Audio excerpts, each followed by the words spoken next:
আসন্ন কোরবানির ঈদে মুক্তি পেতে যাচ্ছে ঢালিউড মেগাস্টার শাকিব খানের নতুন সিনেমা রকস্টার।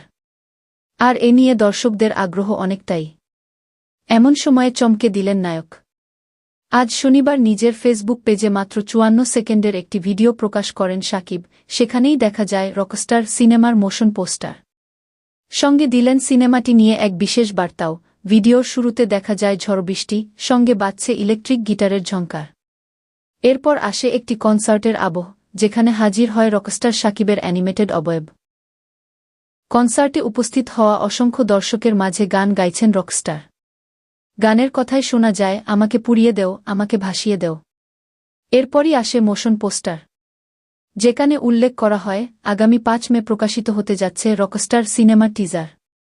সঙ্গে লেখা ওঠে জ্যামিং ড্রপিং অন 5 মে। ভিডিওর ক্যাপশনে শাকিব খান লিখেছেন, একটা গল্প যা বদলে দেবে সবকিছু।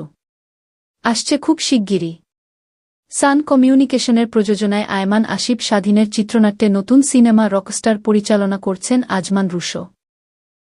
এ সিনেমায় শাকিব খানের বিপরীতে অভিনয় করছেন সাবিলা নূর। গুরুত্বপূর্ণ চরিত্রে দেখা যাবে মিস ইউনিভার্স প্রতিযোগী তানজিয়া জামান মিথিলাকে। মেগাস্টার শাকিব খানের পরবর্তী সিনেমা রকস্টার নিয়ে দর্শকদের দীর্ঘ প্রতীক্ষার অবসান হতে যাচ্ছে। আসছে কোরবানির ঈদের জন্যই নির্মাণ করা হচ্ছে সিনেমাটি।